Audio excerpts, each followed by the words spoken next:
Urgent, les FARDC lancent un ultimatum. Les forces armées de la RDC ont donné un ultimatum clair à l'armée rwandaise, aux Twiraniru, au M23, au Red Tabara et aussi aux mercenaires blancs présents dans les rangs du M23 à Minembwe, qu'ils déposent immédiatement les armes et se rendent au FARDC. Une fois cet ultimatum expiré, l'armée congolaise passera à l'attaque sans plus écouter personne. Ils sont prêts à agir fermement.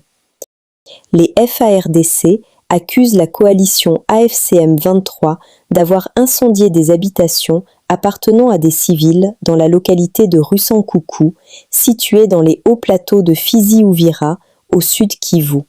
Dans un communiqué signé par le porte-parole AI, le lieutenant-colonel Mac Azukai, ces actes auraient été commis le 11 février 2026 par des éléments qualifiés de terroristes appartenant à la coalition AFC/M23. L'armée congolaise considère cela comme une grave violation du droit international humanitaire et des droits humains. Selon les FARDC, cette opération visait à punir la population locale accusée d'avoir refusé d'être déplacée ou de suivre les assaillants. L'état-major général condamne fermement ces actes qu'il qualifie de scandaleux, estimant qu'ils témoignent d'une volonté de saboter le processus de paix en cours dans la région. Ituri, l'armée déclare avoir neutralisé 12 rebelles de la CRP de Thomas Lubanga à Mabanga dans le territoire de Djougou dans des opérations militaires du 12 au 14 février. 7 armes AK-47 et plusieurs autres effets de guerre ont été aussi saisis. Bonjour à tous et merci beaucoup d'être très nombreux pour nous suivre. Je profite rapidement pour répondre à quelques questions que beaucoup de gens nous ont posées. La première question qu'on m'a posée, c'est « Pasteur, tu ne vois pas que le Rwanda est en train d'installer MTN ?» Et déjà, des antennes sont montées et le Rwanda est en train de violer l'espace congolais pour installer ces antennes. La deuxième chose, Kinshasa est distrait alors que le Rwanda est en train d'installer, est en train d'avancer en prenant des territoires. Ils sont en train d'avancer en prenant des territoires. Bon, écoutez, il y a aussi une autre question qu'on m'a parlé par rapport à la MONUSCO. Pasteur, est-ce que ce n'est pas un danger que la MONUSCO vienne dans notre pays? Est-ce que ça ne va pas causer des problèmes, des difficultés encore? Est-ce que ces gens ne peuvent pas livrer le Rwanda entre les mains de la RDC, entre les mains de Rwandais? Je m'en vais d'abord vous répondre par cela. N'oubliez pas, le Rwanda a commencé avec la RDC, ça fait 30 ans. Ne l'oubliez pas, j'ai comme besoin de vous oublier. Si le Rwanda avait la possibilité de prendre même Rutshuru, le Rwanda allait prendre pendant la période de Kabila.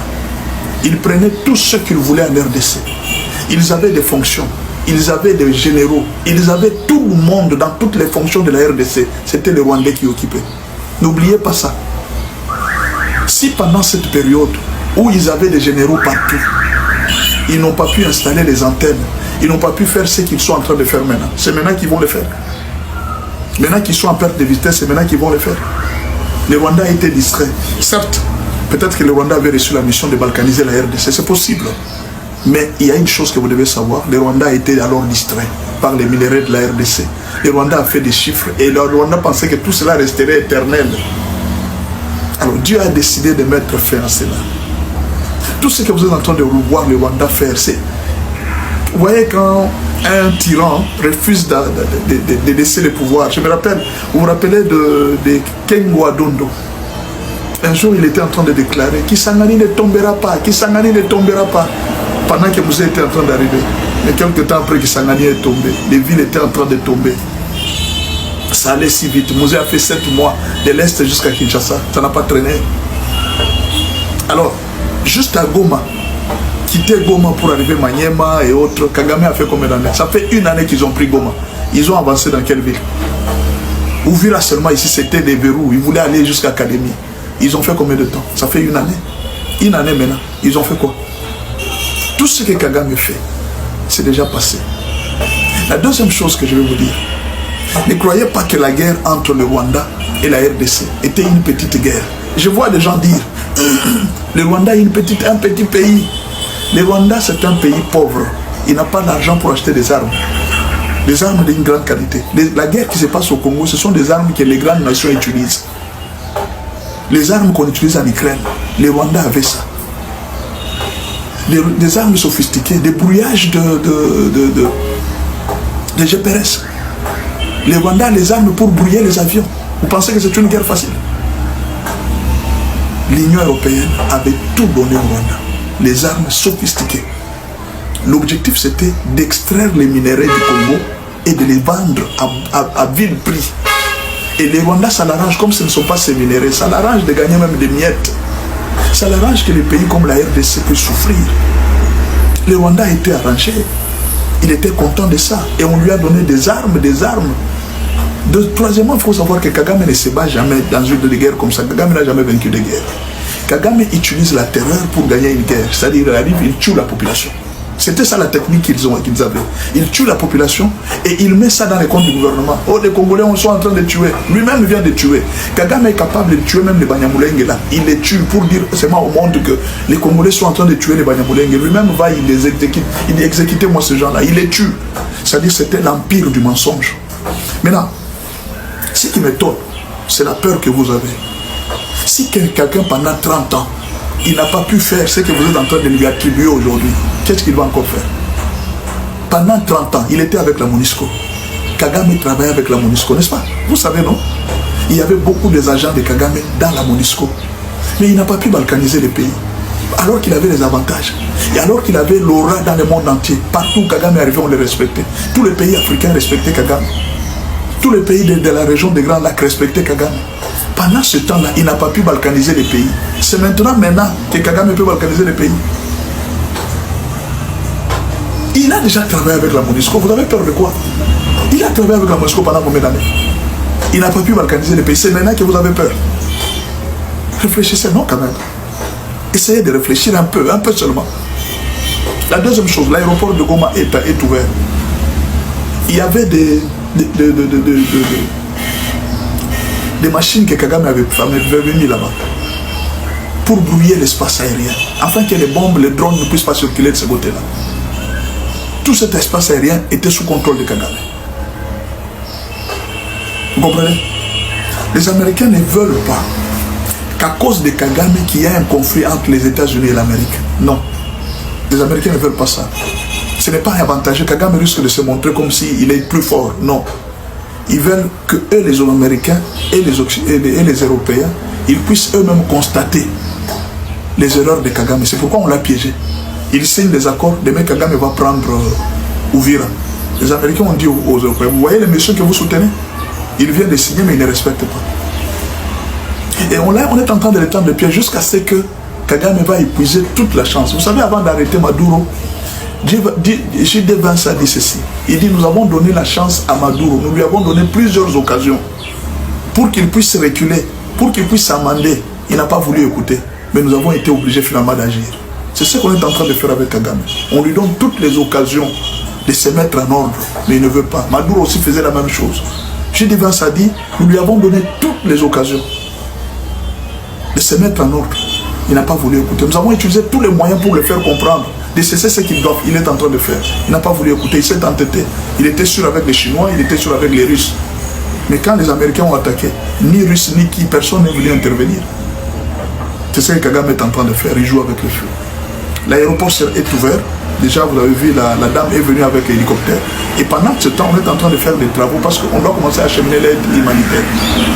Et la MONUSCO vient pour contrôler les cessez-le-feu parce qu'il y a un mandat offensif. Si la MONUSCO, dans le temps, travaillait sans attaquer, c'est parce que la MONUSCO n'avait pas de mandat offensif. Ça avait juste été une mission d'observation des Nations Unies. Maintenant, la MONUSCO vient d'avoir, par la résolution 2808, la MONUSCO vient d'avoir un mandat offensif que la MONUSCO n'avait pas avant. Donc là, si la MONUSCO n'agit pas, les Américains ont déjà menacé de quitter l'ONU. Ils ont déjà quitté l'ONU à cause des bêtises qui se passent à l'ONU, des choses qu'ils sont en train de faire. Et maintenant, si l'ONU essaye de faire l'erreur face à ces deals que les Américains ont signés avec, alors Trump aura raison, il va dire voilà ce que vous êtes en train de faire. Trump a laissé la place, il dit bon, moi je ne vais pas intervenir. Parce que la Chine a mis son droit de veto. Il dit, alors moi je n'interviens pas. Mettez celui que vous allez mettre. Maintenant je vais voir ce qu'ils vont faire. L'Amérique, les États-Unis viennent de mettre aussi la MONUSCO à l'épreuve. On va voir ce que la MONUSCO va faire. Sinon l'Amérique va couper. Parce que le pays qui finance l'ONU, c'est l'Amérique. Près de 70% du budget de l'ONU, c'est l'Amérique.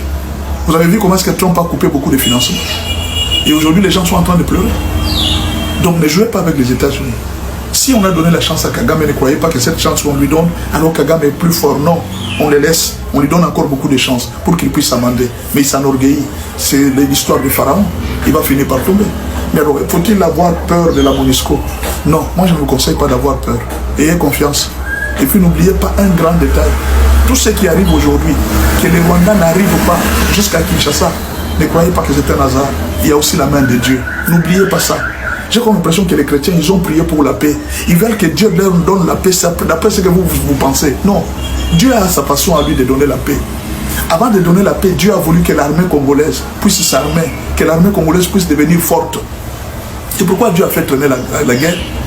Avant que nous puissions arriver à tout ça, Dieu a voulu que les Congolais découvrent les traîtres de son pays. Ces gens qui ont vendu le pays. Les Congolais ont eu l'occasion de découvrir tous les politiciens. Vous connaissez maintenant qui est vrai et qui est faux. Tout le monde a pu. Maintenant, c'est à vous de décider. Demain, il y aura des élections. Demain, il y aura ceci. Dieu vous a permis, à travers cette guerre, de découvrir tout ce qui était caché dans ce pays. Tout le monde connaît la vérité. Et ça, vous devez le savoir. Mais alors, ne croyez pas que non, la guerre est en train de traîner. Non. Dieu profite aussi de cette durée-là pour former, pour qu'on ait des soldats. Imaginez qu'aujourd'hui, on commence à payer les soldats $325 de primes. Vous avez déjà entendu ça? Dans un journal, j'ai lu, on dit que c'est depuis 14 ans que cela est arrivé. Vous voyez, depuis 14 ans. Donc, il faut quand même quelque part voir que les choses sont en train d'évoluer et Dieu a permis que ça arrive ainsi. N'ayez pas peur, nous sommes dans la victoire. Nous sommes arrivés à la fin de cette édition. Merci à vous de nous avoir suivis jusqu'ici. Si vous avez apprécié ces contenus, n'oubliez pas de vous abonner à notre chaîne, d'activer la cloche de notification pour ne rien manquer de nos prochaines vidéos. Likez et partagez cette vidéo. On se retrouve très prochainement. À bientôt.